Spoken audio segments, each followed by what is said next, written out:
Welcome to Chasing the Beats, a show dedicated to weeklybeats.com artists, their songs, and stories from the 2024 season. I'm your host, SQF, and our guest today is As Usual.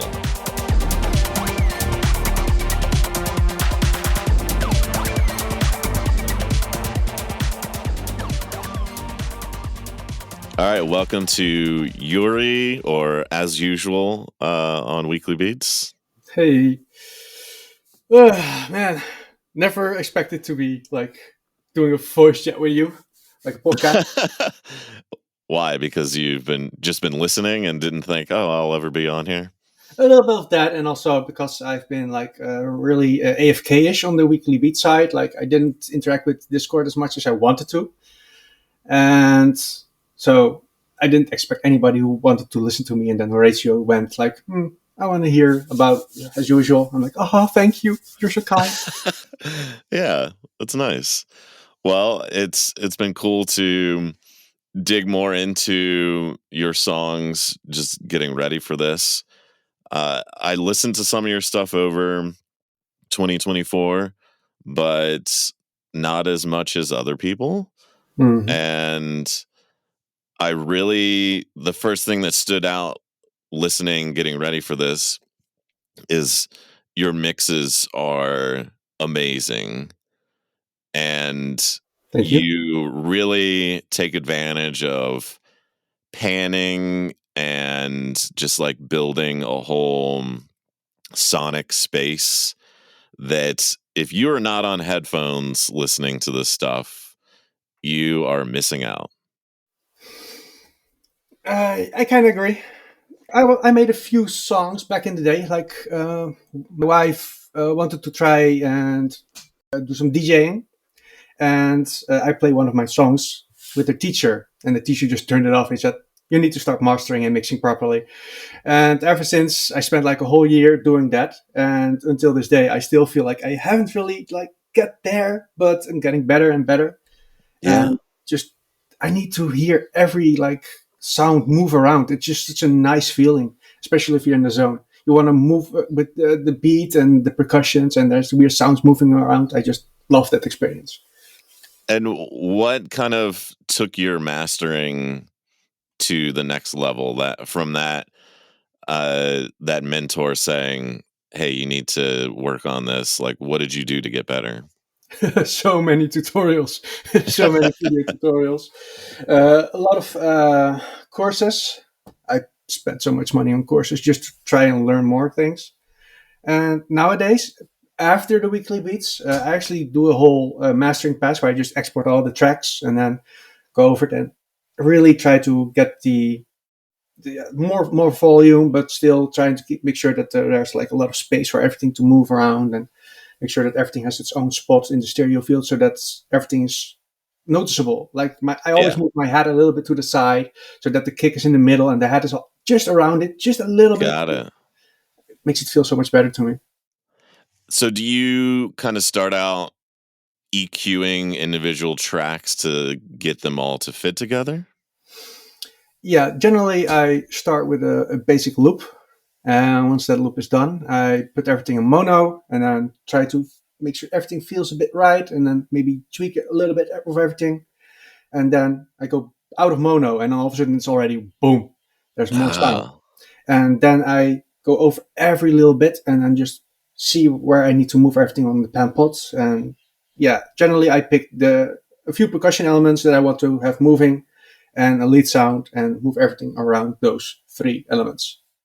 Got it.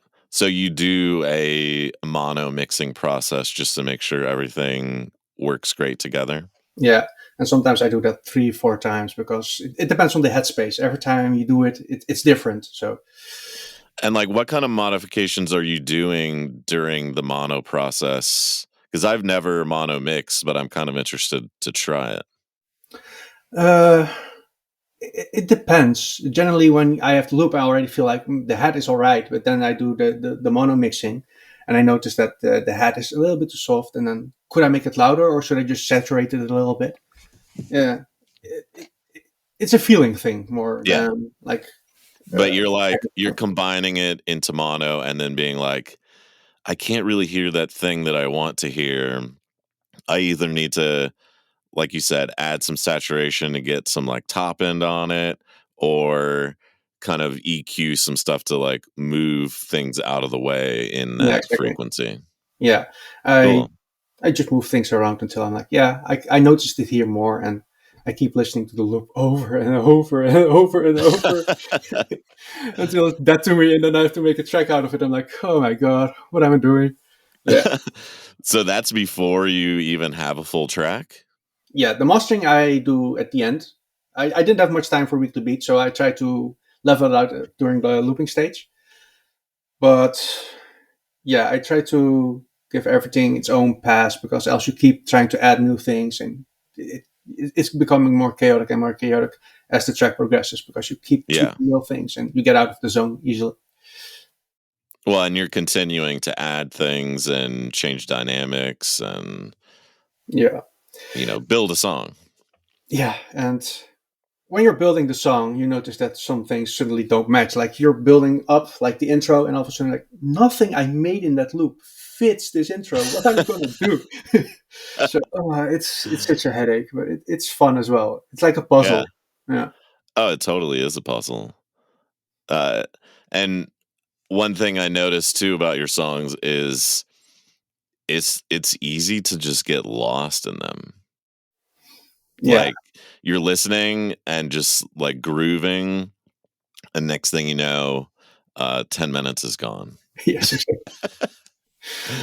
I Yeah. imagine that's what it's like to make them. I especially near the ending of a track, I get lost in it myself.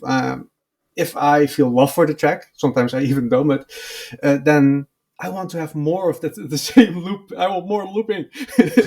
I fell in love with the loop, so at the end I just keep going a little bit too long because I'm like, I want to hear it one more time. What would the listener?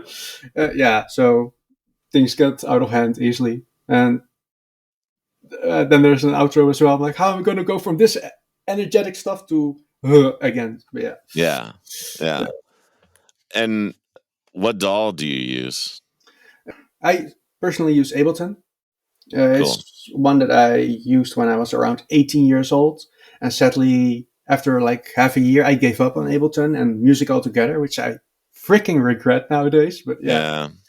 it is what it is. I had other important things to do, but Yeah. yeah, for me, Ableton, I love it. I don't mind other people using whatever they want. It's just a canvas for painting. So yeah, Yeah. Yeah. I pretty much use GarageBand to mix this, but I have been curious about exploring other DAW systems and trying some stuff out. I think I might gravitate towards Ableton because my limited knowledge of it seems like it kind of works better for looping kind of stuff. yes. I mean, there's the whole live aspect of it, which I don't really touch myself, which I still kind of want to do.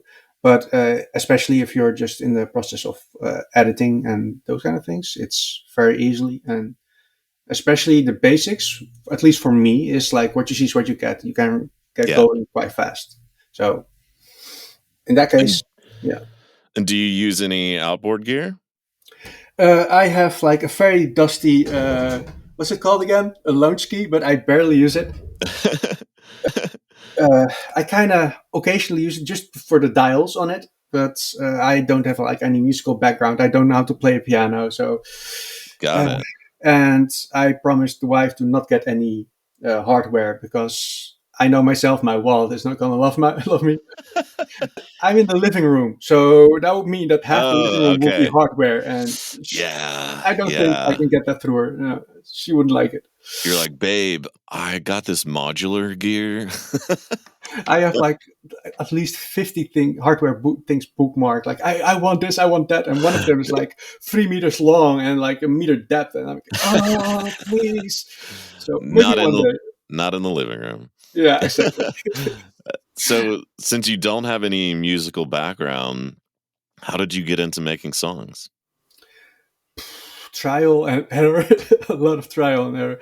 Um, in the beginning, like my first few tracks, I was so proud of them, and then I'm like, oh no, when I listen back to them, again, a lot of tutorials, a lot of guides, a lot of courses, and But um, like, what made you say like, I'm gonna start making music? well, when I was 18, my best friend was really into the whole producing stuff, like on a professional level, even. He went to festivals, he performed, and that kind of gave me an itch. So I kept trying. And like Q, about 24 years later, no, 21, I don't know, a long time ago. And now wifey was doing the whole DJ stuff, and it started itching again. And I showed her Ableton, like how to use it, and it just grabbed me by it just grabbed me Cool. and couldn't let go. Yeah, that's been like 5, 6 years now. All right. And so like 5 or 6 years, so about like, you know, 3 or 4 years before your first weekly beats in 2024, right? Mm, 4-ish, 5-ish. Yeah, Okay. I'm not good with years.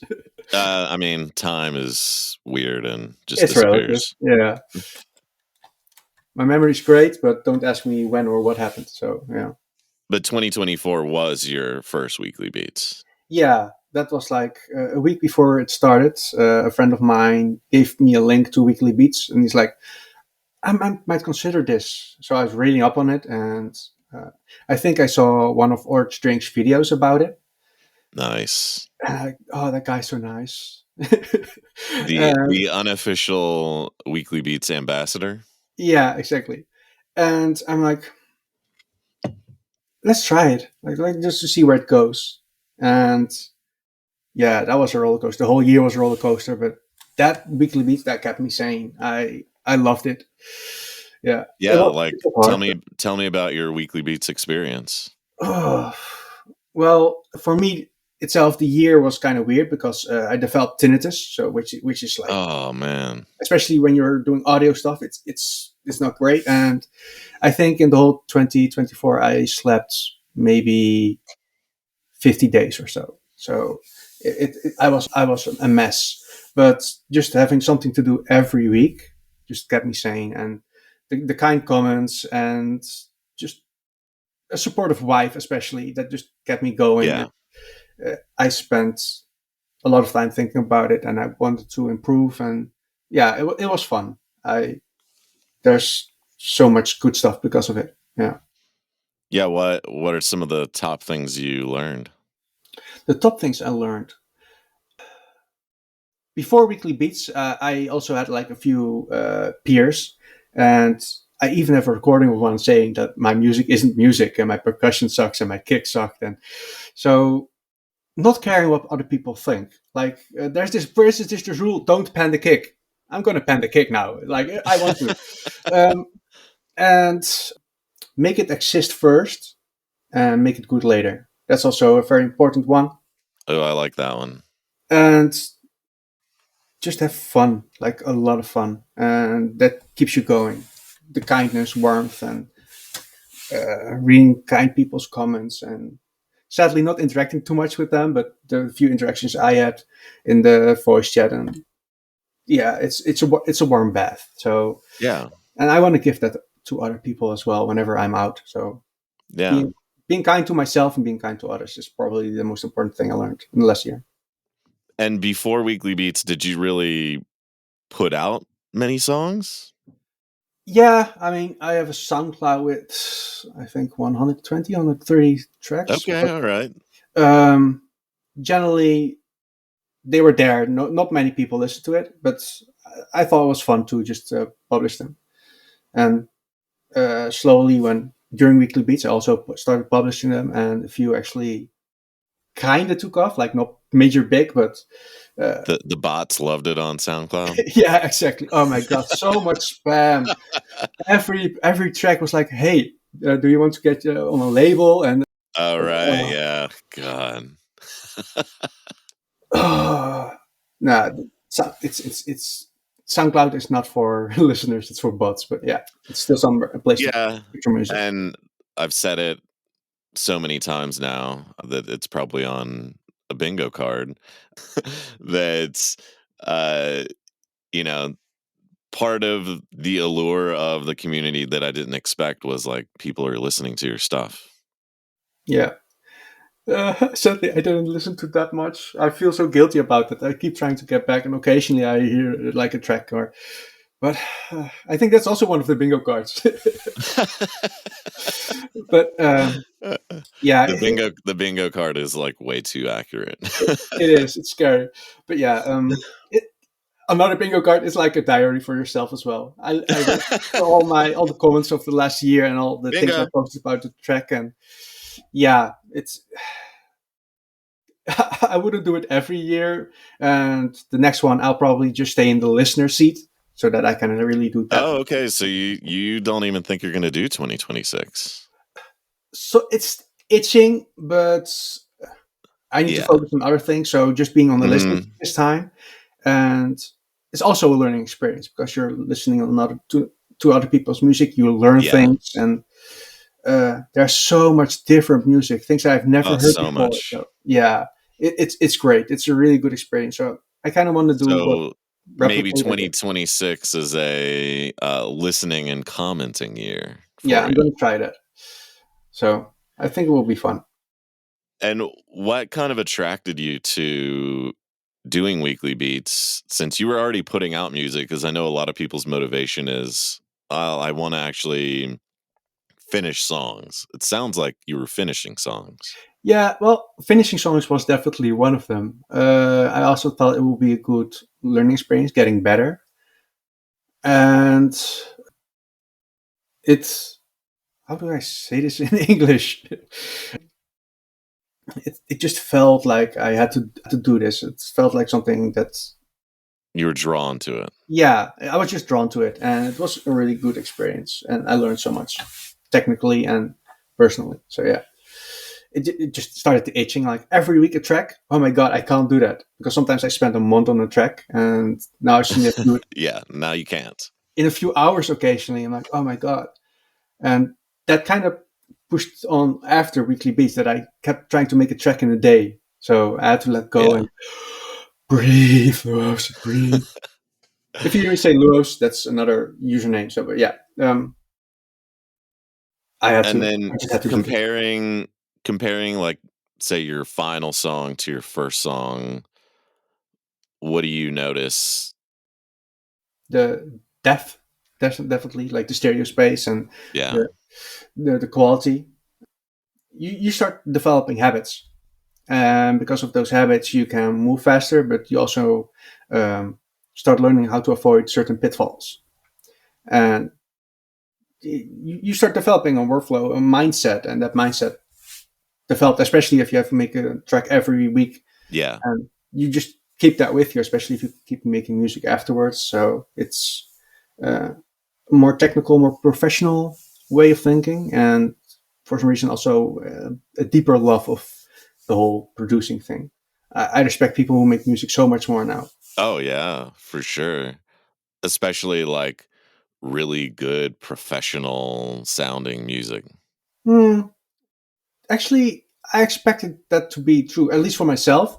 But not everybody on weekly beats like that are really mastered. Like try to put the volume up to the max and like plus 30 LUFS or whatever. But there's tracks that are so heartfelt and they don't need any mastering. They just come directly from the soul. True. True. Ratio is a good example for that. Like some of these tracks are so heartfelt, they wouldn't need any mastering, in my own opinion. He does, but True. there's the vibe, the feeling, like is also important. Yeah, like his video game song that was literally recorded in a park with an iPhone Yeah, is exactly. like fucking amazing. It is. I love that track. But I still also respect the really technical side of an amazing sounding mix. Like I want to mix like you because I think your mixes are just like mind-blowingly expansive and just like all surrounding, you know? Yeah, I don't do good on compliments, but yeah, it's just uh, just can we talk about stuff and Yeah, yeah, okay. yeah. So I don't do it a lot anymore, but because my wife loves to go to festivals, I take an occasional pill, I smoke an occasional Right, joint, right. and if you listen to something that's only mono, it doesn't get into your soul, it doesn't get into your body, and I was listening to old tracks and they felt flat, and I was like, I need to make this more fuller and bigger, and it needs to be a like a blanket that envelopes you. And I started Yeah. just keep trying and learning and equalizing and doing more with the mid sides, and until nowadays, if I use some stuff, then I'm like, oh my god, yes, this is what I wanted back then. So Awesome. yeah.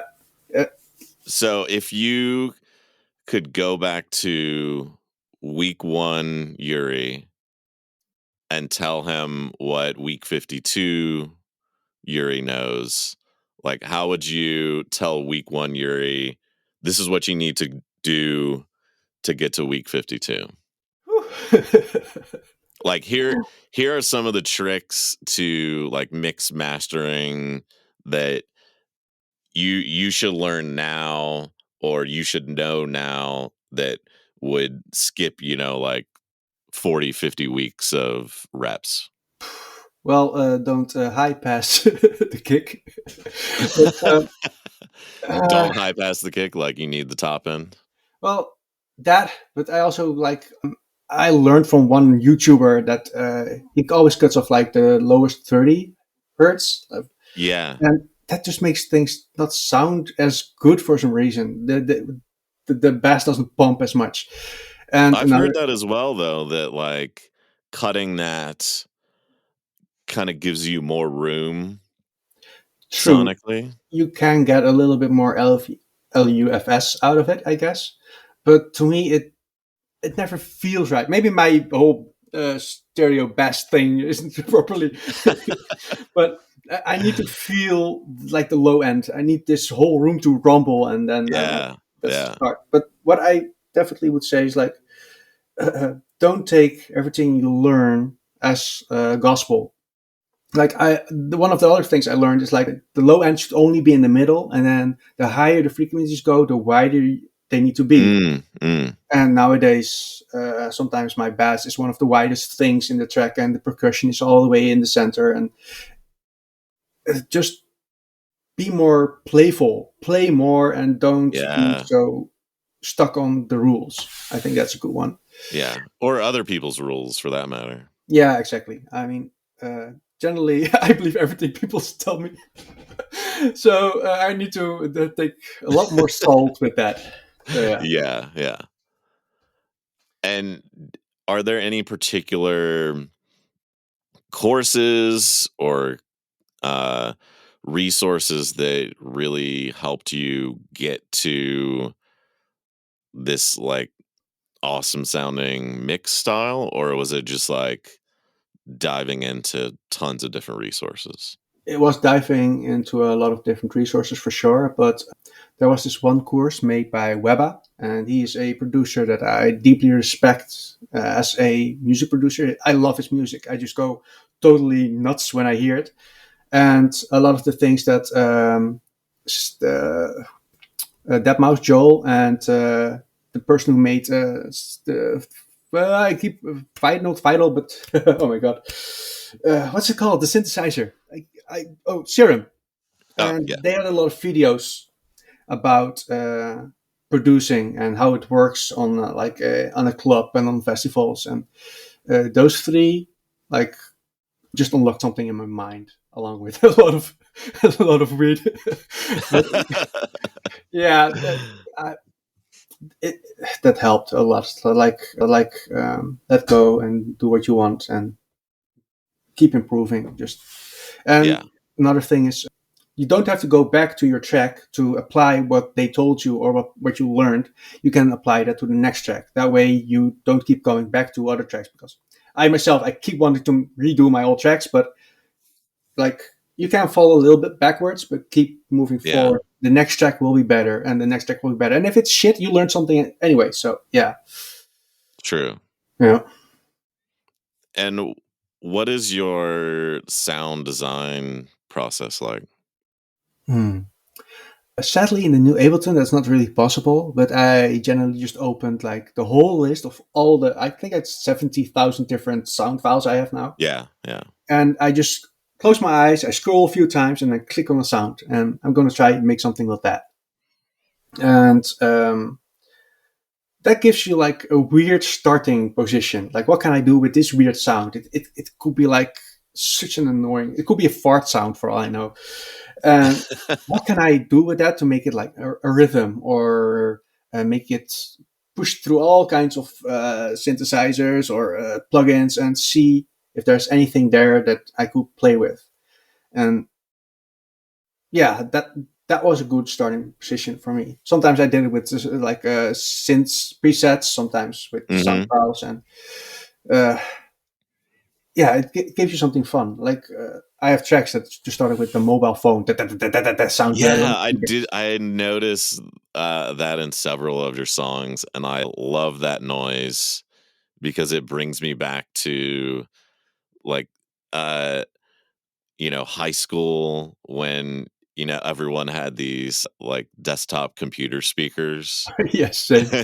And that sound would always come through when you're about to get a phone call. You're like, oh, someone's about to call me. Yeah, yeah. I heard a Miss Kitten track a long time ago, like 20 years ago, that also had that sound, Yeah. and it always was in the back of my head. I want to do something with that. So when I scrolled and I got that sound, I'm like, You're like, yes, yeah, this week I'm it's there. going to be all about this. Yeah.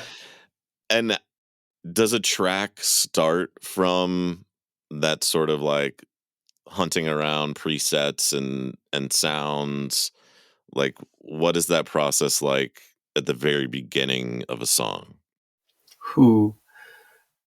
Uh, I I think I when I find a sound and I have like a rhythm or something for it, uh, I just kind of feel like, does it need a kick now? Does it want to have a head? What am I missing? Like something in the frequencies, and like, okay, I'm going to try and find something that's that, and then I add that and just keep looping, and then does it need a kick? To me, it's not like a certain always the same steps. It's more a feeling, like what sound do I want to hear, but also what sound does want to be heard at this moment. So it's Mm, more like sometimes I think the sounds find me instead of the other way around, that kind of thing. And then I just start building and looping and looping and looping. got And it. eventually, when I have the loop, I have to pick a random thing to start with, and then see if that works. And if not, I'll pick another sound to start with. And yeah, So you kind of start with like a main loop and then just kind of feel where it needs to evolve from there. yeah, definitely. Uh, every track is different in that regard. Sometimes I suddenly feel like it needs a synth, and while I do know Diva like on the back of my hand, I just keep skipping presets and presets and presets. Sometimes like hundreds until either I'm tired and try something else, or find the sound and I can start with this and then just keep tweaking. And I'm actually hand waving knobs now, but. Until I think this fits, and then I'll do the whole process again and again until I have sometimes like 50, 60 tracks with all kinds of different sounds.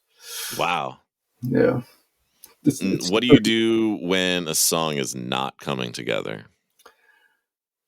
nowadays, without weekly beats, I can just trash it. But yeah, like make it exist first, like I said before. And sometimes I keep the same sounds, but try to find different rhythms. And that might also work. So the sounds work together well because that's why I've been hearing it for like a million loops. Hmm. So maybe the rhythm is wrong, or the panning is wrong, and then generally the rhythm is wrong. And I just pick a random thing and start over, and then pick another sound of that same library I already have, and then if I do this progression with that, then hey, this feels better than before, and I keep going and going. And so sometimes it's more about finding the combination of sounds before I commit to the rhythms and those kind of things. Got it. So, like, if you've got a loop that you like, but it's just not coming together. Like try to switch out the underlying, rhythm, Yeah, kick. tell a different story with them. Basically, that's Mm, that's the thing. I mean, you can tell every time you build a track with the same sounds, it will be different. So sometimes you have the sounds that you really like. You just have to try and find a different story for it to tell. And for me, that works generally. like, are you talking about just gravitating towards some of the same presets because you're like, I don't know, I really like this one. Oh, like I have like a small list of 50 sounds that I try in every track. Like, do they fit? And there's always like three or four that fit. And especially on Diva, I have like 100 presets. And generally nowadays I try to avoid it, but I just go through those first because I know they work on a lot of instances, and they are Got like it. very volumetric sounds. But that's also a pitfall because then every track has the same kind of synth sound, and I want to avoid that.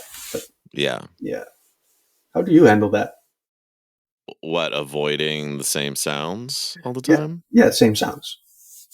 I uh I'm terrible about saving sounds on my M8, so I kind of start over a lot.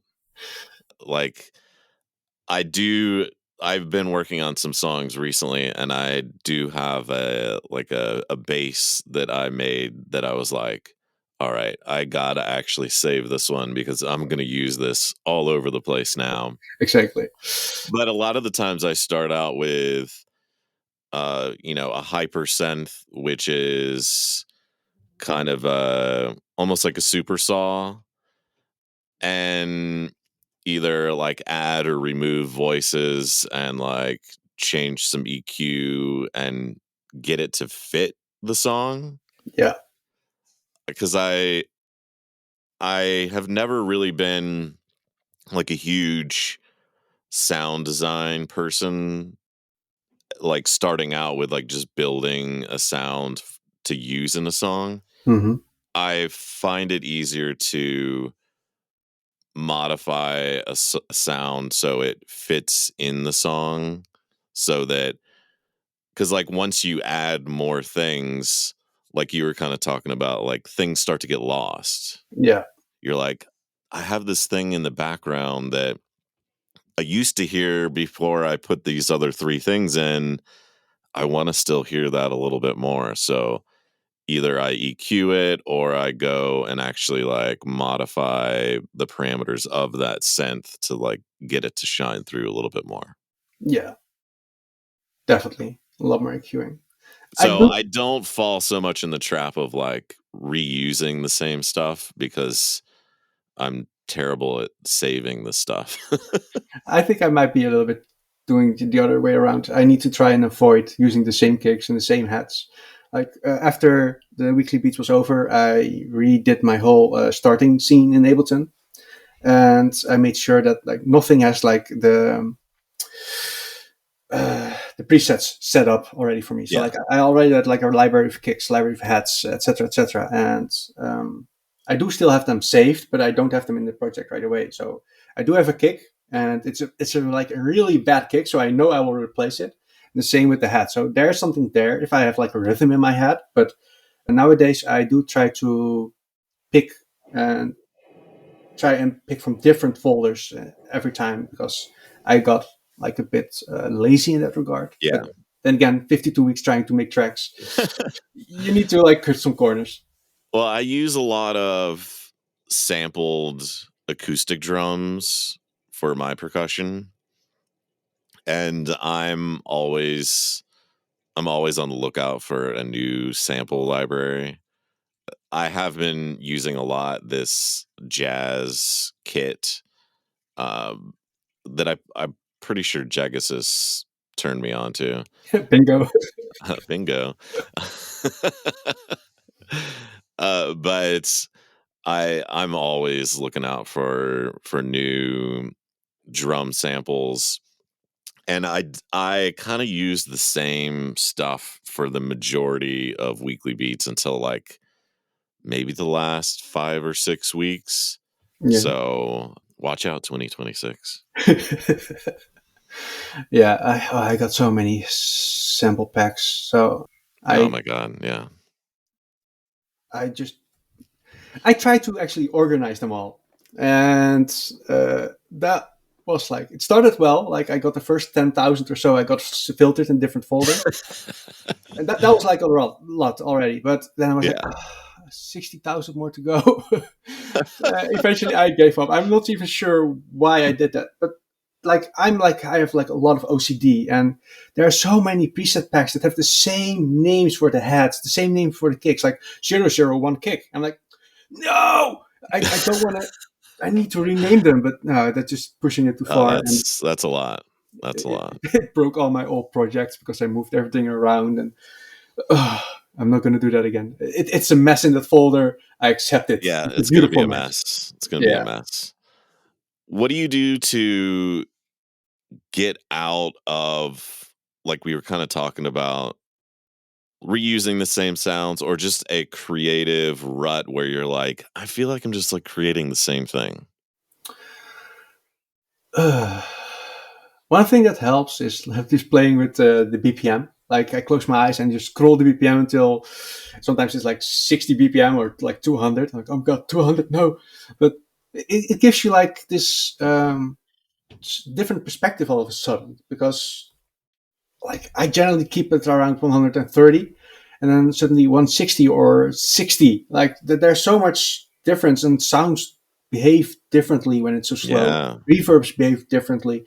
Um, that just like closes one door and opens another, and that for me that helps. But sometimes you're just in a rut, and that's okay. You can be in a rut, and then try and do the things that you know you can do. Like I know I still need to mix these sounds a little bit more, or I need to spend some more time with my wife. So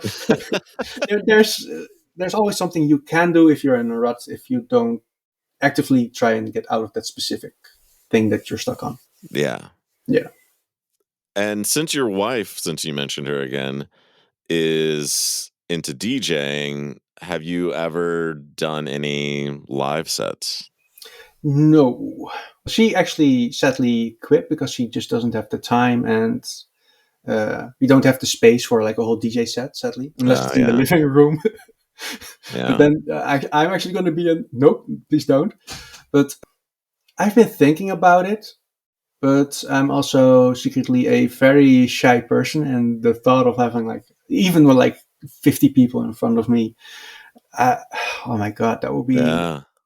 that will be like a challenge for me already. It is something that Man. keeps itching, maybe Yeah. in the future, Yeah. but for now, I'm just fine with producing. So yeah, What maybe. what intrigues you about doing a live set that like keeps itching in the back? Like just like everybody else in Weekly Beats and you, we have like this inherent love for music, and when we hear something that's like really good or really interesting, we want other people to hear that. And just the idea of like going to a crowd and go like, dude, you gotta hear this, and then like Yeah. that like having people react like, oh my god, that's such a good choice, basically. Yeah. That kind Yeah. of that itch. Like I like my weird music, so I think people might appreciate hearing something that's out of the Yeah. mainstream. Yeah. Yeah. And it's like more than just you got to hear this. It's like you got to experience this. Yeah, exactly. Yeah. Uh, okay, I'm gonna go back to a slight drug fueled thing now, but there's this live set from Sven Fate, Sound of the Second Season. It's one of my favorite mixes of all time. From And who? Sven Fate. I'm not sure how you Okay. pronounce it, name, but Okay.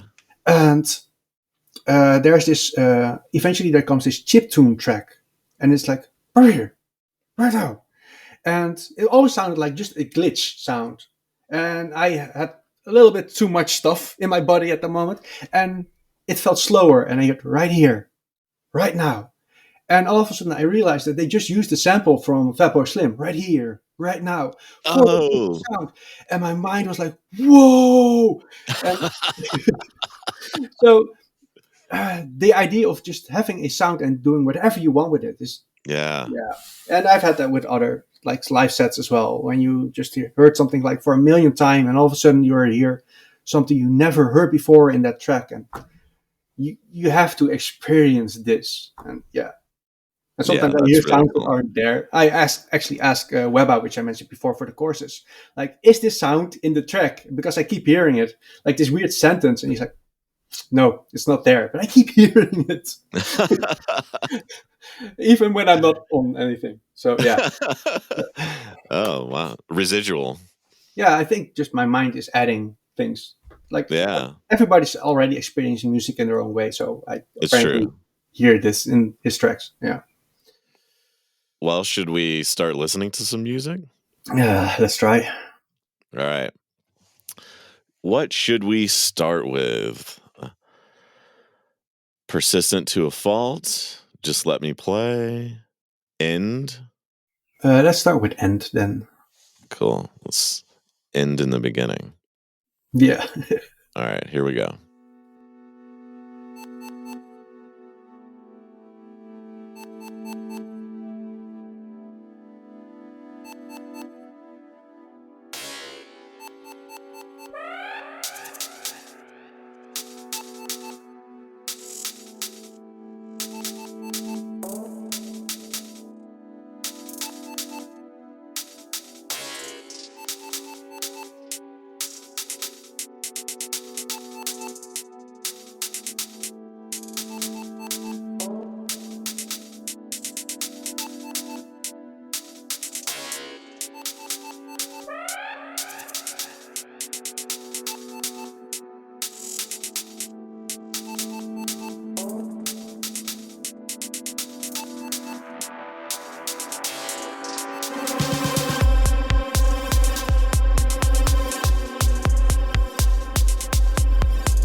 that was End.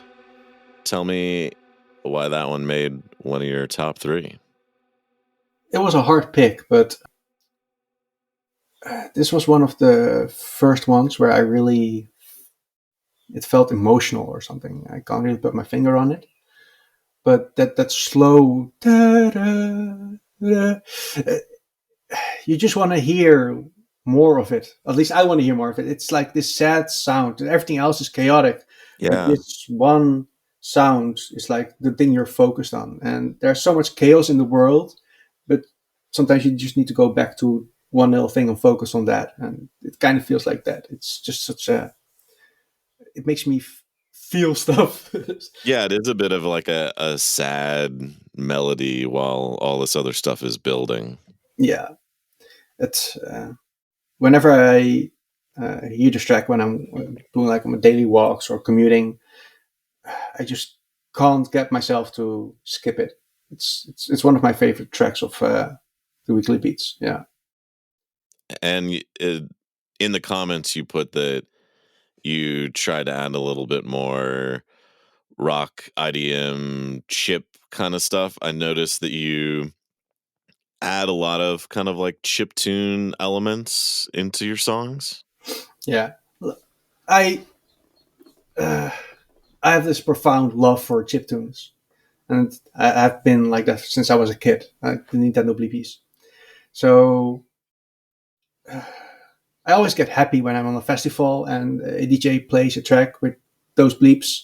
It just it's sentimental value. It's Yeah. warm. It's even if the music is sad or it's chaotic. There's this like oh, so much sound all at once. It's generally chiptunes can be very chaotic, and I just love chaos when it comes to music, especially if you can still follow it. That's like my ultimate goal. Have like basically noise, but it's still like it works. Everything fits. But I would love to get perfection on that. Yeah. Yeah, I've seen you mention that goal for chaos in a bunch of your different descriptions. What does that really mean to you? Uh, on a personal level, I always felt like my life was very chaotic, and I can't argue with that. And uh, I my teens, I grew up with like Apex Twin and Anamanaguchi Trash, and I love this sense of so much sound.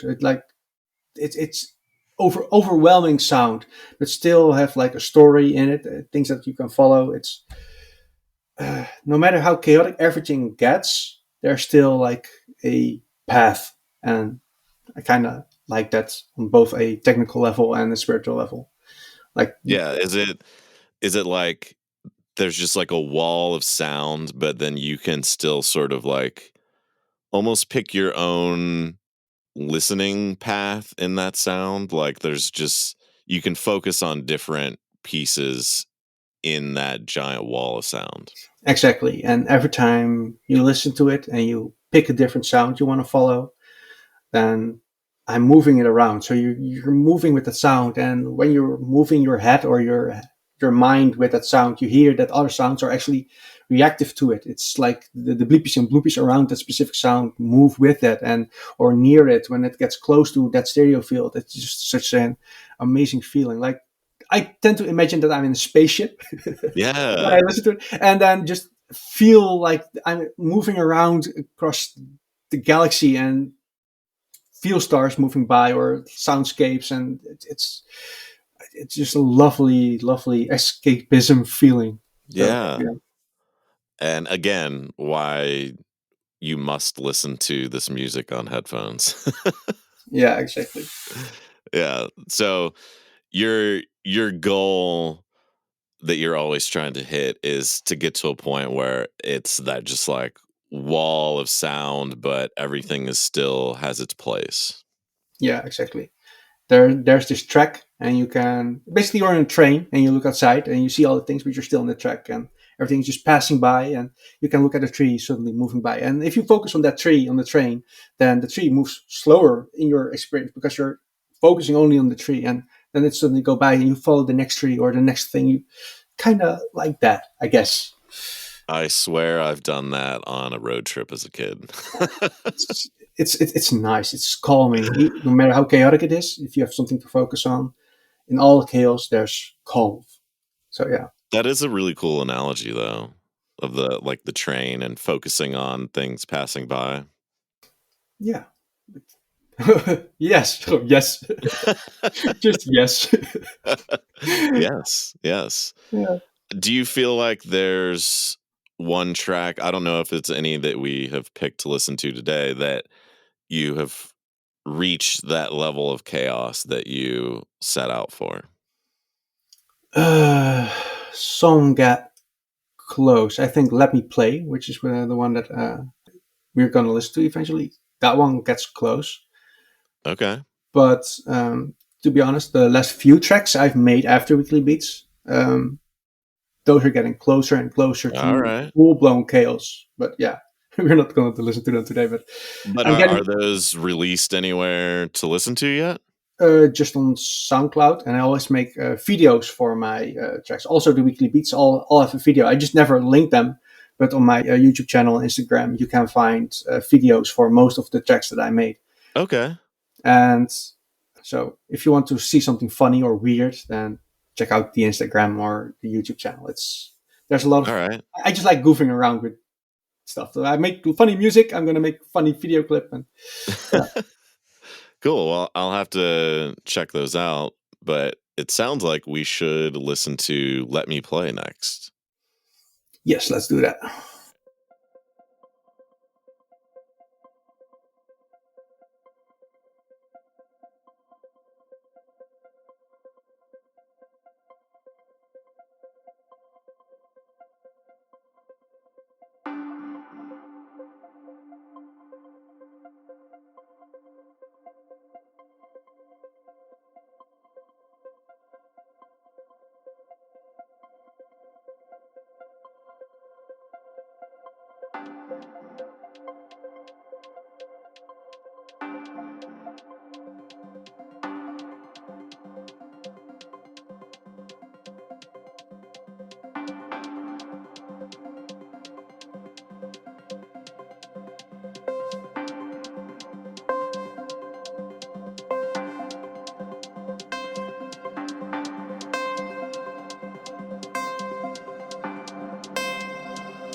that was Just Let Me Play.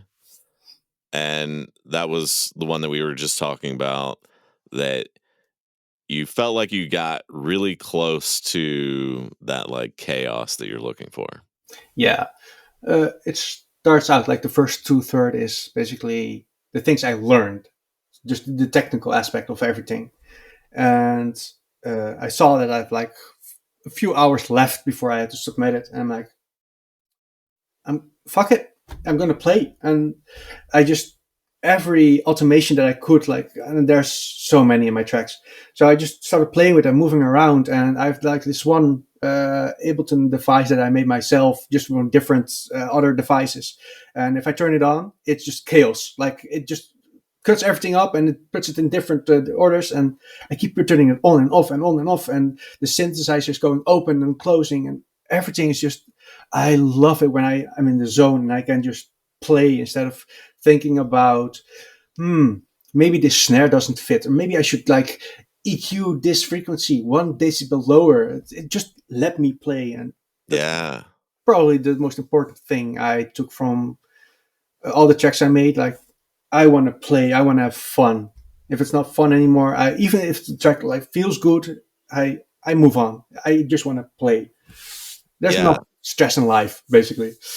And I think that's one thing that I learned from Weekly Beats, is that kind of that play is the most important part, because where else in our lives do we get to play with literally no consequence? Yeah, exactly. Like Hopefully. if you if you make a terrible song, there's like nothing bad is going to happen.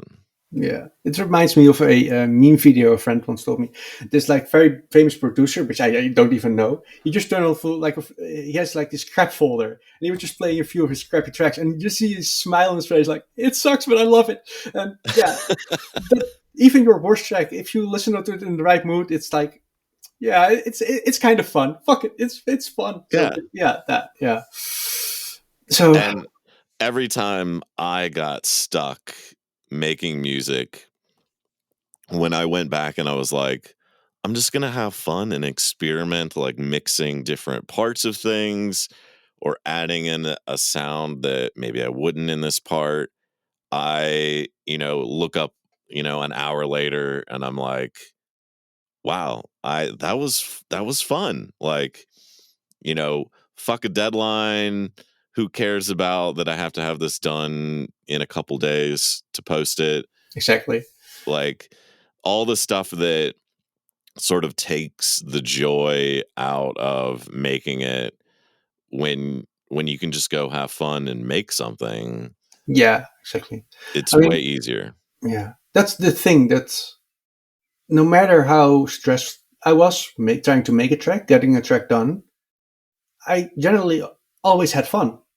So yeah, you don't have to trip over every little thing. Like, Or like if you're focused too much on the outcome, you kind of miss the importance of the journey to get there. yeah, exactly. And like we can get so stuck on like the first step or only looking at the end result or like where we need to arrive. So just take that first step and then just see where it goes. I mean, you can always walk back and start over if you want to. And if there's a deadline, then just basically just tell yourself, good enough. Next time you'll do better. Yeah, Yeah. for sure. Well, should we listen to your third pick next? The Persistent to a Fault? Yeah. The old ball, in my own opinion. The what? It's such a weird track. Like, technically, it didn't even want to exist, basically. I had this loop going on from the two synths, and it's very dissonant, and it just it didn't feel like it would work. So I saved the project. I went to bed. The next day, I tried some other things for that week, and that sound just kept like, make me. Oh, okay. And every time now I hear it, I get goosebumps. It's still like not a great track, but it gives me so much goosebumps because, well, that sound for some reason really resonated with me. So that's why I picked this one. It's not one I'm proud of, but one I am very emotionally attached to, All basically. right, cool. Let's check it out and then come back and talk about it.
That was Persistent to a Fault. And, just like you were talking about before we listened to it, it was like that little melody.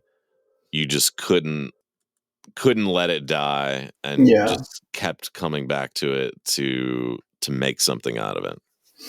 And like I've said before, sometimes I think the sounds find me instead of the other way around. And something in me just kept telling me, this wants to be heard, this wants to be made. So I'm like, okay, I'm gonna, and just put my shoulders on it and try to make something out of it. And yeah, I for some reason really just enjoy listening to it. Even now I had goosebumps listening to it again. I can probably just play it now again and still get goosebumps. I don't know why, but it's such Yeah. uh, Do you think that the just perseverance and persistence made it more special to you, or is it the sounds that were kind of special to begin with that being able to package them up into this kind of like gave them the space that they needed? yeah, it's. I like to do philosophical things in this case, but it feels like this old kid out in the class, like it gets ignored, and nobody thinks he's special, but he has something to say, and it's actually a great kid. It's kind of like that. So I felt like, yeah, it's even like something like that can use some love. It may be not the brightest diamond, but it's still, for me, it's a diamond in the rough, and yeah, Yeah. yeah, kind of like that. I just felt compassionate towards that sound, so it Yeah. had to be made. Yeah. And what was that process like to, just keep coming back to that sound, like the whole persistence journey? Nothing fit with it. Like the initial kick I had didn't fit with it. The hat didn't fit. The snare didn't fit. Nothing I tried worked. And then I was like, you don't need four to the floor always, Yuri. And then suddenly I had this kick and my hat started bopping.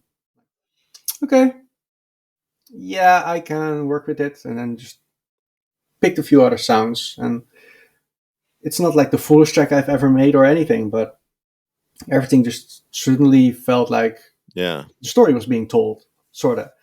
And he gets happy with the snare, and so. And there's also a little bit of the weird, more chaotic stuff where everything just starts messing up. And yeah, it's like this little kid that just wanted to have fun, kind of thing. Like me, the little kid in me wanted to have fun, and so yeah, I was obsessed with that sound. So why not play with it?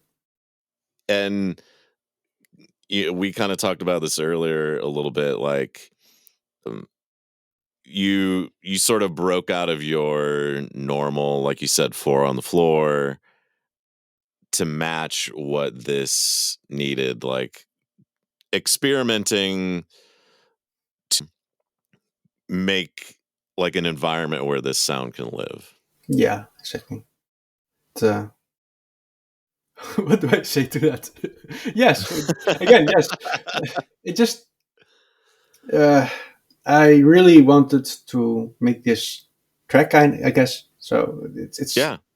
I Yeah. could get And whole philosophical, but it just needed to be made. yeah, it's a great track, a different energy from a lot of your other tracks, but I think it does tell a story. It does. All right, we're gonna move on to my picks. Think I'm gonna start out with Stank Face. All right, here we go.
That was Stank Face, and it just goes hard.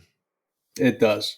Like I started with the kick in this case, and I got rid of all the low end in the beginning, and then with the low end it came in, and I'm like, it needs that little bit of like additional, and that the boom, boom, like it starts with, and I just had the whole track in an hour, I think, or so. It's just that kick. I keep smiling. I keep trying to get that kind of kick again without copying it, and I just haven't managed to get like that feeling with this kick. I just love it. Yeah. It's so in your face. It's just booming, and that like kind of portamento synth line with a little grit to it. Yeah. It listening to all of your songs, it just stuck out to me. It's just like a great four on the floor, just banger. Yeah. This is kind of track I want to hear at a festival myself, basically. Yeah. And that's Yeah. also why I made it overstay its welcome a little bit, because if you keep going and you like that track, then it's almost going to end. No, there's like a whole 4 more minutes. Enjoy. There's more. Yeah. Again, I especially need and just like Let Me Play. Even though it's like almost the same, I keep trying to move dials and tweak things so that there are some things you notice that are different. So it feels a little bit fresh. Not enough, sadly, in my humble opinion, but it was good practice. I learned that I kind of want to let go at the end of every track and just go. Yeah. Yeah. That's one thing that I still need to get better at is just like modifying a synth sound throughout the song. So like you said, it there's like just some like difference and something interesting to the same sounds that you're using. Phew. Yeah. Even when I'm in the loop, I already like show all the automation lanes that I need or kind of think I need, and already I like tweak them a little bit so I hear the difference in. Okay. And generally near the end of the track, I put everything just at the top, and everything is just like the loudest that this thing can get. But yeah, oh my god, automation! So Like even in like a small loop, you're already planning like all of your automation, or at least some the automation possibilities, I'll yeah, say. exactly. I try to find a few sweet spots where the synthesizer sounds like really good, and I make sure that I save those. And I also have like one track in my Ableton that is basically like all kinds of different automation that I can just copy and paste. And trust me, if you're doing a lot of automation and you're doing it organic with like hardware, Yeah. having like a lot of automation which you can just easily copy and paste saves so much time, because there's so much. I even like almost every 4 to the floor kick, basically on 8 bars. It starts with 1 dB higher than at the end. The heads also do the kind of the same, and I every like everything is just keeps moving just a little bit, like 1 dB everywhere. The percussion goes up a little bit in the 8 bars and then go down a little bit. Mm. Synths start higher, and so everything is just there's so lots of particular little things that you don't hear, but you do feel them. And Yeah. I got like the last track I made, it's recent for Little Beats. I think I have 300-400 lines of automation for every little Holy thing. Yeah, 300 or 400 lines of automation. I think so. Yeah, Oh and my god. it's like nobody will probably hear it, but I like it. I just But like it's like those subtle differences that you're chasing to like add that little extra. yeah, and there's obviously some that are like very extreme, especially for the frequencies for the synthesizer that just go way up and way down. But there's a lot of like little knobs that I just want to play a little bit, just so that when the loop is again, the kick is just a little lower. The head is like a little bit, maybe the 16 head is a little bit lower, and then it goes up again, so that the energy moves. And I try to make waves in Mm. that kind of. It just feels a little bit more. I just love doing those kind of little things. I never did, but nowadays I can go with a week just mastering. Do Do your earlier weekly beats tracks have less lanes of automation? Is that something Way you less. kind of Yeah. developed over the year? I started getting into Diva when we And what is Diva? Diva is a synthesizer, Oh, and okay. don't ask me what kind of synthesizer. It is a synthesizer. It's a synth. Yeah, and at the beginning, I could only rely on presets, and I didn't know how to move the knobs besides the frequency just to make it like open up. Mhm. And at the end of weekly beats, like there's barely a button that's not being turned during the track. So that's definitely like I know it on the back of my head now. I can make the sounds that I want with Diva. So every track I just kept playing with it. And nowadays I use a lot of different synths, but Diva was my baby, my go to for some reason. And, like, I'm just kinda curious how that developed over the year of was it just, like, a need for, like you said, making those, like, waves of energy or, like, how did Um, you end up with, like, 400 lines of automation?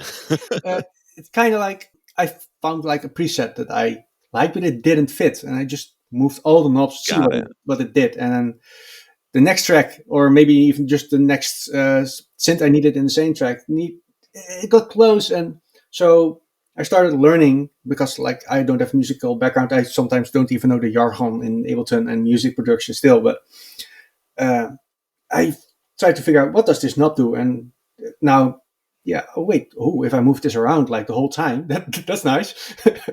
And then over time, it got worse and worse until like if I like let go of a track for like a week and I come back, I have no idea what all the automation does anymore. So Ah. and you can change colors of each automation line. That would help, but Ableton doesn't listen to me because I'm like a small little producer. Yeah, but yeah. And obviously, you're doing tons of automation with, like, panning.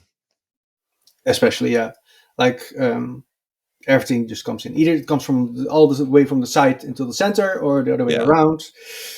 I don't think there's a sound that isn't moving besides maybe generally the kick. Though I do tend to like to pan the kick as well. Well, you have inspired me to do some more sound design automation, It's which so much is fun. a little harder to do on the M8, but still possible. Bingo. I don't have 400 lines to work So with. I've heard the M8 mentioned before, but tell it to me. What is an M8 actually? I know it's like a it's Oh, hardware, you but meh. this feels like a bingo card setup. Yeah, it is. I mean, how I always explain it to people that have nothing to do with music is it's like a little Game Boy that you can make music on. But essentially, it's 8 tracks and you are programming in, MIDI steps, but there are effects lanes where you can automate different parameters of the synth instruments or volume or panning, all sorts of different things. And then it goes even deeper with tables that you can have all sorts of other stuff going on that I don't really mess with a ton.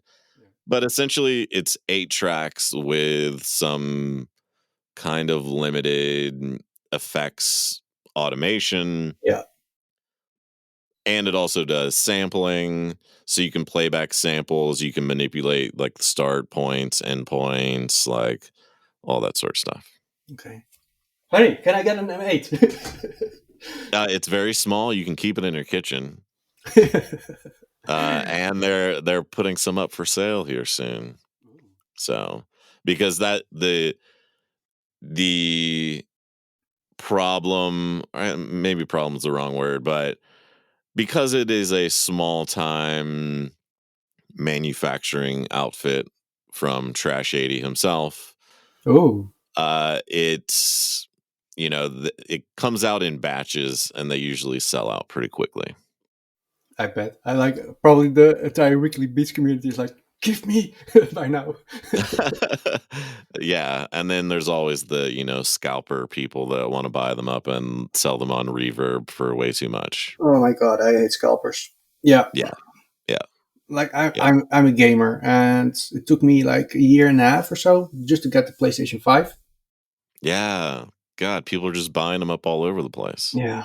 Fun fact: I haven't played with it like for more than a few hours. I just either I make music or I spend my time elsewhere nowadays. I Yeah, don't yeah. game at all.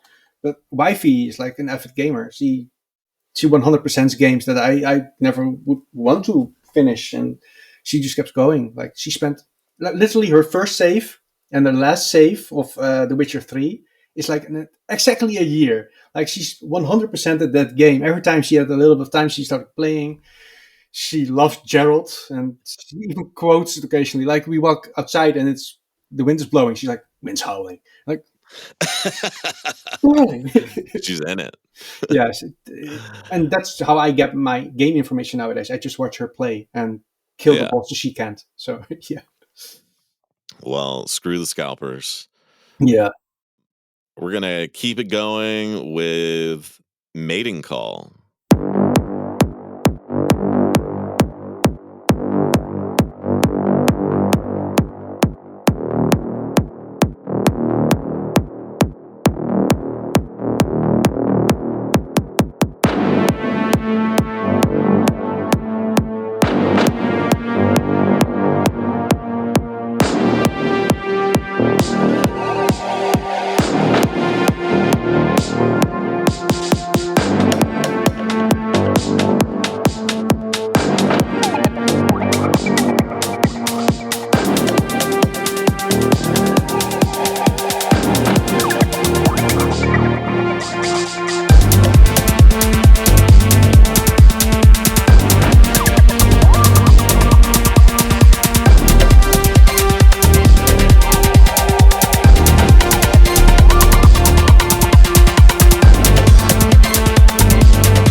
right, that was Mating Call.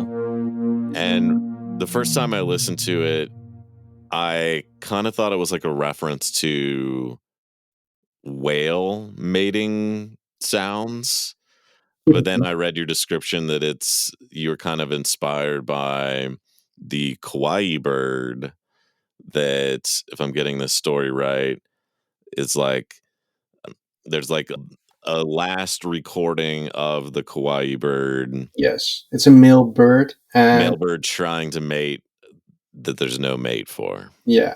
So there's apparently like a whole different reply from the female that you don't hear, and that makes it so sad because she's like, "I'm alive. I want to mate. Let's go into the future together," kind of thing. Like, Yeah. birds just go, "I want to fuck," but yeah, he doesn't get that. That's Yeah. in theory, it's an incel. Just keep it out.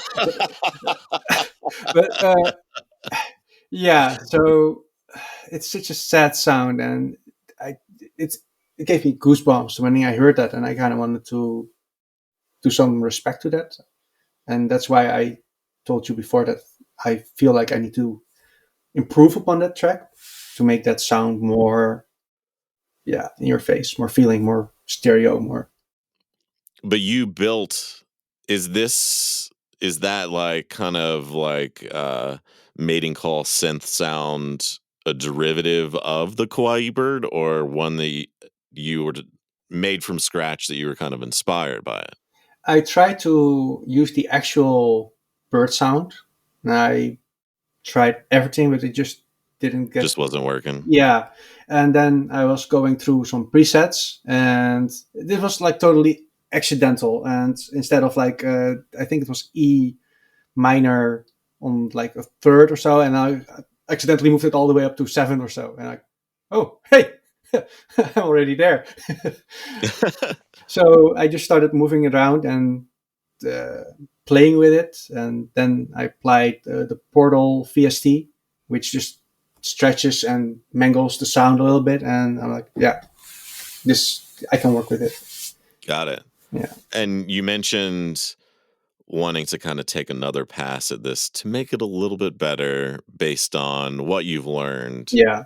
How would you like walk us through how you would go apply the things that you know to kind of make this a little bit better in your eyes or your ears?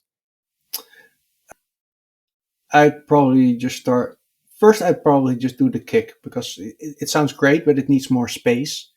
And back then, I Like didn't. how would you add more space to it? Well, in this case, more side compression on other stuff, like use Soothe, for instance, and whenever the kick comes in, push everything that the frequencies that the kick Got has it. down on the other things. That a little bit, Duck probably. everything else so Yeah, the kick stands out a little bit more. yeah, Like and hits you in the chest. exactly. And then maybe a little bit of distortion on the kick, so it's a little bit more rough. And then I'll probably take that kawaii wee wee sound, and I think I'm gonna keep it mostly as is, but redo the automation and probably like I have like so many reverbs. I'm gonna try a few more different reverbs that are give more volume but also more motion when the reverb is going, and I think that will give it like the little touches that it needs to be really just a little bit more love. Like I don't want to change the whole track. I just feel like this one needs. Just some sparkle. Yeah, exactly. Like the whipped cream and the sprinkles, chocolates and the cherries, and then maybe some additional sprinkles, and yeah, and a good spoon to eat it all with, and redo the whole stereo field because it sounds nice, but I feel like the motion. How do I explain this? What I do when I make a track, I move my head with the kick, obviously, and there's percussion going on. So you either move it left to right, back and front. There's always sometimes more like the Indian motion. Stevie Wonder. Yeah, every track has a different vibe for a person. And what I do now is like everything. I want to move everything with my head when I do that. So even though there's maybe like a very wide movement in the pen, I also want to move everything a little bit with the way a head would move, and that gives such an Ah. intense experience in your head. And So, like, almost if you were listening in front of speakers, moving your head side to side, that effect in real life listening to speakers, you kinda wanna replicate in yeah, a stereo field on headphones. yeah, I want the sounds to basically react to your movement of your head, kind of. Like, kinda swirl around you in a Yeah, way. that like slither around you, like you can't get Yeah. rid of it. But if you move your head to the left, now it's there. I kind of like that. Yeah, so it That's feels cool. nice. Yeah, Yeah, because that I think that's what makes your tracks feel so just, like, immersive and big, which is why I was, like, drawn to your mixing abilities the more I listen, like, Mm. it, wow. it's so funny because I maybe it's just like I'm not sure if it's imposter syndrome or like the perfectionist in me, but I'm like, I can get better. It needs to be better. It's better, better. Everything needs to be better. But um, yeah, sometimes it's good enough. And so generally, like I said before, I want to take it to the next track. But there are a few tracks where I'm like, this one deserves like the little bit of Yeah. extra love just to, so that maybe it isn't like in the right state now, but if people hear the vision I had for it, then maybe they are more responsive to it, kind of. Yeah, I mean, it would be really cool to have you, like, rework this one and hear them side by side just to hear the improvements that you wanted to make to it, because it's one thing to talk about what you would do, but to kind of hear your vision on a fully produced track that isn't completely changed, but like you said, adds that like sprinkles and cherry on top. Yeah, Would be cool to hear your the things that you've learned put into action into like results that you can identify with. yeah, and there's also like the more you know, not like that. There's like this when you make a track, there's this certain knowledge you have, and you're still struggling with certain aspects. Mhm, mhm. And currently, I'm still struggling with certain aspects, but the aspects I was struggling with in that track are gone now. So uh, when I hear that track, I hear the mistakes, and I know I can fix them. Would it make the track better? I don't know. Maybe like Horatio said, like sometimes you pull the soul out of it. Yeah, Yeah. So I think in this case, I can give it a little bit more love, a little bit more soul instead. yeah. Hopefully, if not, I can trash it. But yeah, I, sometimes it. Uh, Or like I've said before, sometimes I hear it the same way so many times that any changes I make to it, even if they would have been better changes or would have made a better track if I had made those changes from the beginning. yeah. I've heard it the way it is right now for so long Oh God. that Yes. even improving it is not an improvement. Exactly. And I have that a lot with chord progressions. Like I said, no musical background, so I have that's like the biggest thing I still struggle with. Good chord progressions, Mhm. and I sometimes I forget to add them when I make the loop, and then I move the synthesizers along with the chord progression, and it doesn't sound right. Why? Like the chord progression itself, I generally like put a piano synth on or whatever, and it sounds so good. And there's like, it's walking away from home, and there's a little bit of happiness, and it goes a little bit sad, and then all the way back home, yes. And I apply it to the synths, and like, no, why doesn't it work? I'm getting a little bit better at it now, but yeah, it's Are you saying like you come up with a musical idea on one instrument and it doesn't translate to another sound? well, it doesn't trans the chord progression on that one instrument sounds great, but you're so used to hearing the specific bleeps on a specific frequency, like the Got specific it. chords, and then changing those all of a sudden is like, this sounds off. Like even though Interesting. in theory it's fine, and sometimes I just let my wife hear it or a friend, and Yeah. there's progression, and I'm like, no, I don't think this is going to Yeah. be a track with a chord progression. Yeah. Because you've heard, like you said, the bleeps and bloops in a certain way that Yeah, you change the whole sound of it. It changes the feeling. yeah. But then again, those are rules, and sometimes keeping that one thing in the same chord progression, maybe something else like a pad does work, and sometimes it does, sometimes it doesn't. But I do try to nowadays try and do more variation in that, because ebb and flow, less repetitiveness. So yeah, it's fun things to play with, but those are definitely my weak points. Yeah, Got it. Well, playing is the most important part. yeah, So, definitely. well, we are near the end of our episode. Yes, sweet ending. And we're going to play it out with Torn Between. And you want to tell me a little bit about Torn Between?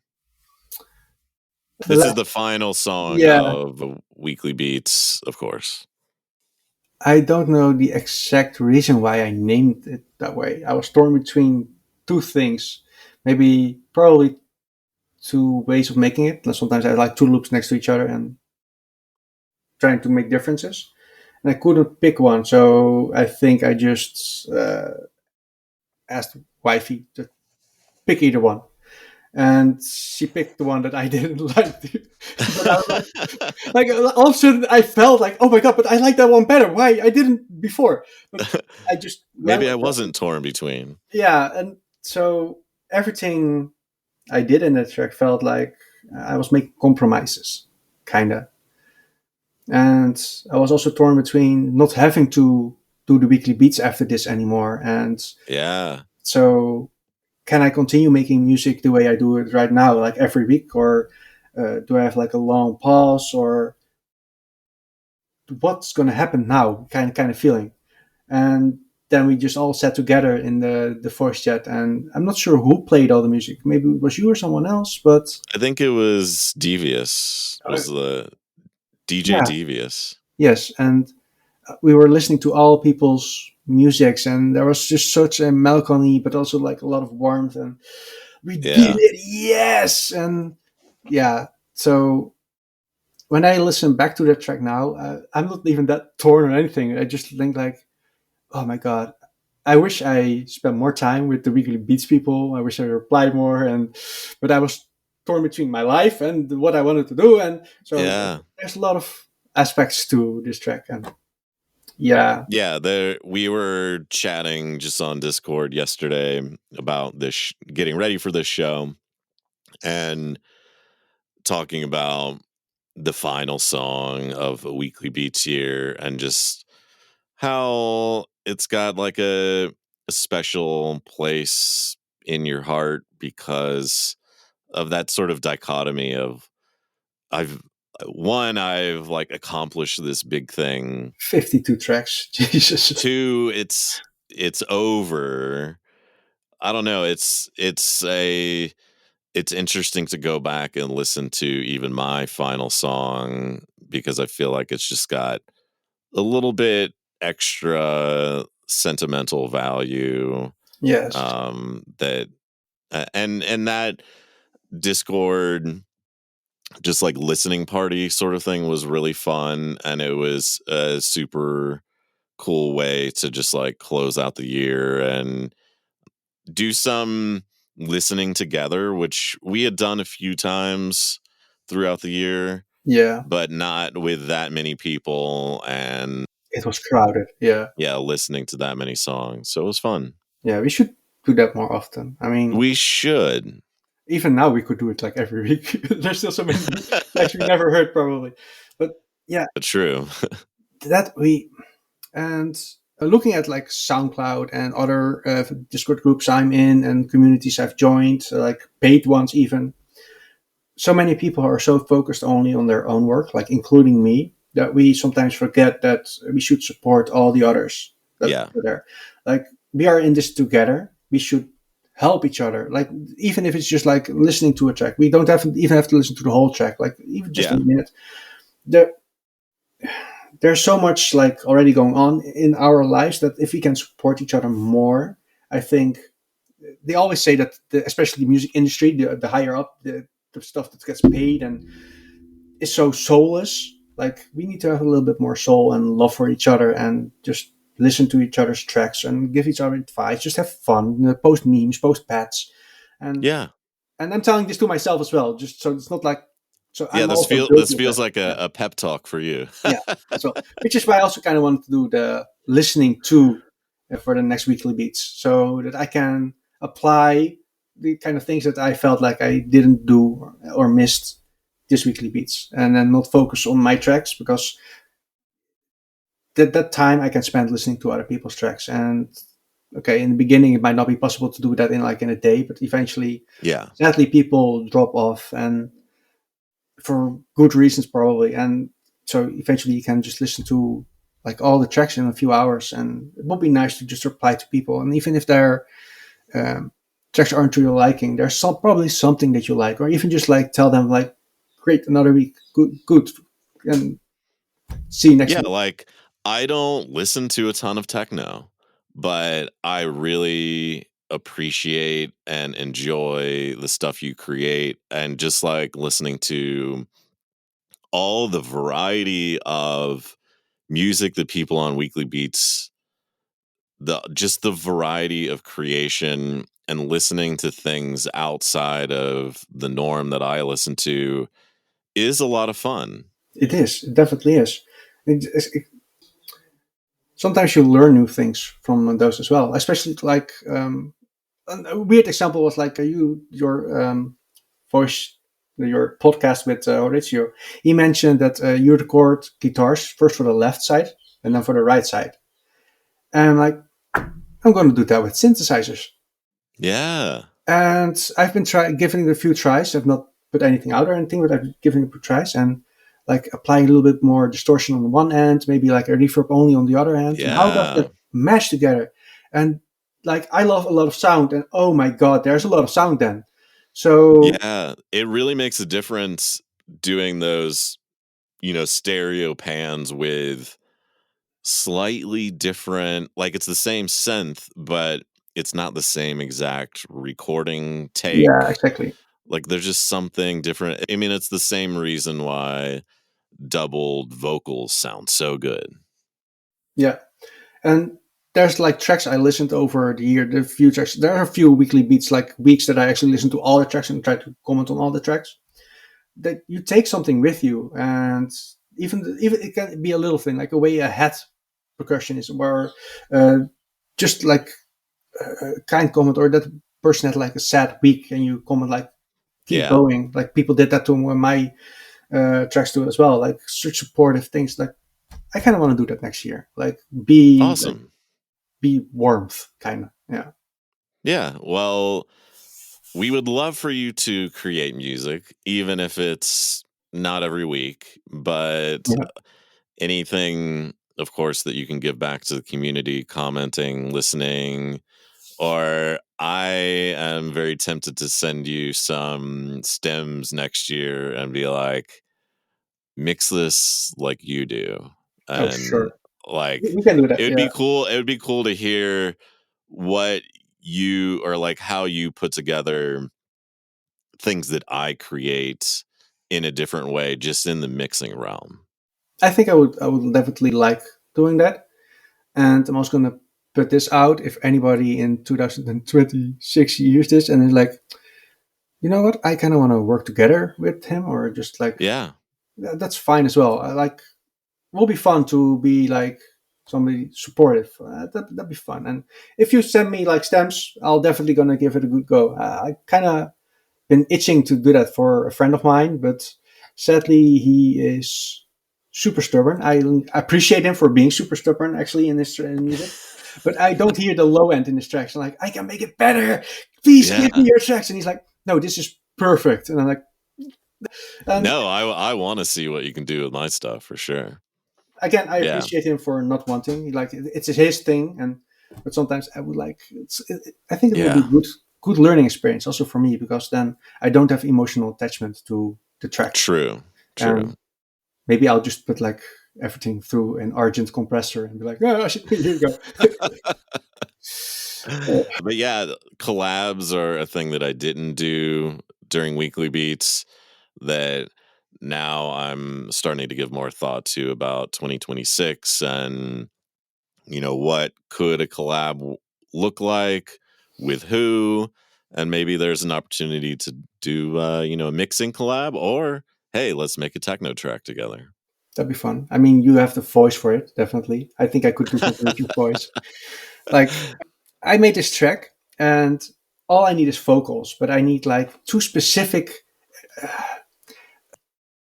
yeah, really like rap voices. Yeah, Like, they don't yeah. need to rap, but they need to be low and like, yo, brother. And I have like the whole text written out, and this track is like 3 years old now, so I probably have to redo the Dude, whole thing. But send it to me. Like I'm willing to give it a shot.